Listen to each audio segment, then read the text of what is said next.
Guys, so here in the CX-8 2.5 mid spec, and this is the most affordable variant of the CX-8 sold in Malaysia. It's priced at 180,000 ringgit, and there are three other variants. There's the 2.5 mid plus, that is a step up from this, which most notably changes the rear seating configuration from 7, all right, 232 to 6-seater capacity. What you guys means that the middle row, the bench middle row changes to become 2 individual seats with a center walkway in between. Then if you step up further to the high model, which is available either with this 2.5 liter NA petrol engine or the 2.2 liter Skyactiv turbo diesel, you get it goes up to 218,000 ringgit, and you get a center console between the 2 individual seats. Feels properly, that to me feels properly mewah lah. Okay, but coming back to this 2.5 mid model, now the CX-8 does not have the option of the 2.5 liter turbo petrol like the CX-5. Now that engine really, that engine has nice performance characteristics that made it a very suitable engine for the CX-9. All right, but put it into the smaller frame of the CX-5, that thing was like a rocket. That was a ridiculously easy car to go fast in. Here in the CX-8, if you put a 2.5 turbo in here, I'm sure it would have made for pretty good performance, but I think as a practical family vehicle, the 2.5 NA here delivers what you need. All right.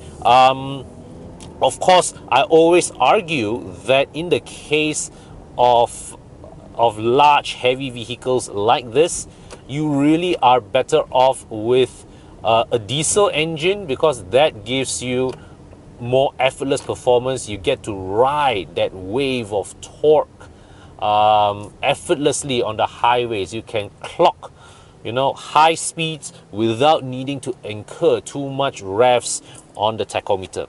All right.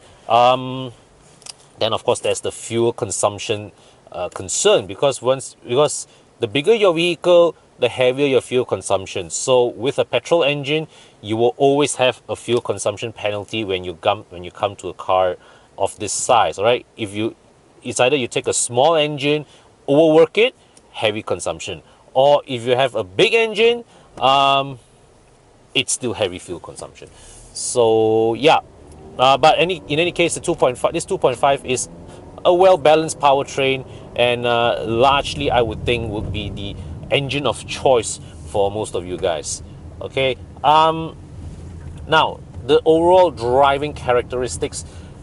Now this is a substantially longer vehicle than the CX-5, so you do have to trade off some of the CX-5's dynamic advantages because of the stretched wheelbase. It does, first of all, this one, it doesn't feel as agile as the CX-5. So changes of direction, it doesn't do it so readily, but it still exhibits good overall manners. The ride comfort is fantastic, as is the noise levels, very, very hushed. So this really is, if you are taking this on a long distance outstation trip with your family, you can rest assured that they will be a pretty happy bunch sitting at the back.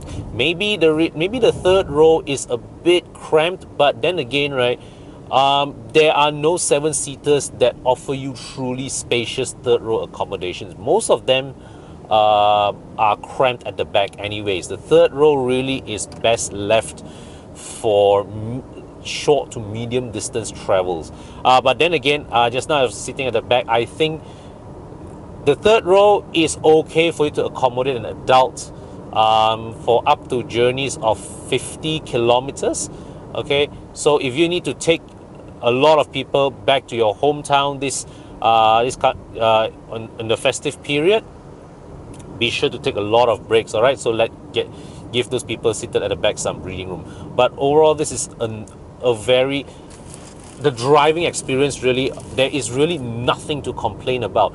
First of all, most of us, we don't buy 7-seaters with high requirements for dynamics. Those of us who do end up buying Ford S-Maxes.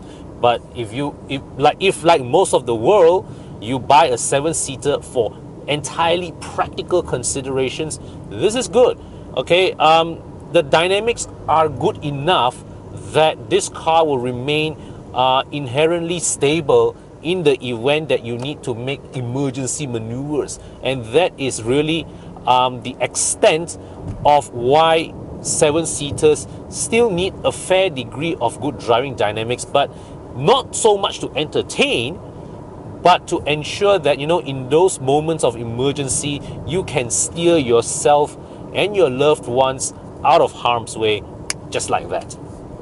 Okay, so yeah, I mean, the overall driving impressions of the CX-8 really, it just feels like a bigger and bulkier CX-5. And the bulk of this car really shows itself when you're navigating through tight spaces, when, you know, that extra length, that extra wheelbase,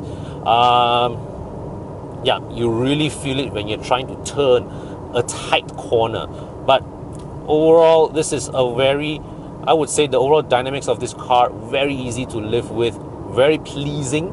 And I think anybody, if you are currently driving a C segment SUV, you know, something in the you're driving a CRV, a CX-5, you know, that level of SUV, this is a very convincing, it is a very logical, sensible upgrade for you.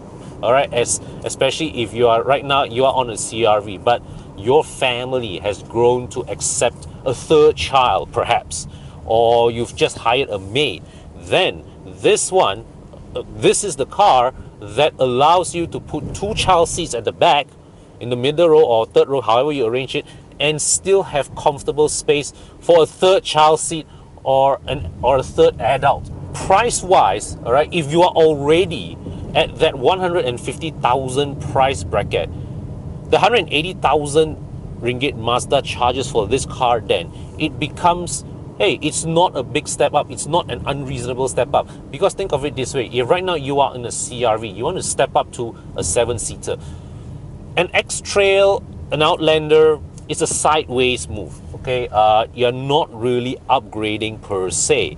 If you want to go to an MPV, what, an Innova? Well, an Innova will be way more durable, but at the same time, you are also moving to a less refined vehicle. So this one, the CX-8 here then becomes a very compelling choice, because in almost every respect that you can think of, whether is it in terms of product segmentation, whether it's in terms of driving dynamics, performance, if you're coming from a CRV, CX-5, that segment of vehicle, this one in almost all respects is an upgrade. Okay guys, so here you have it. This is the Mazda CX-8.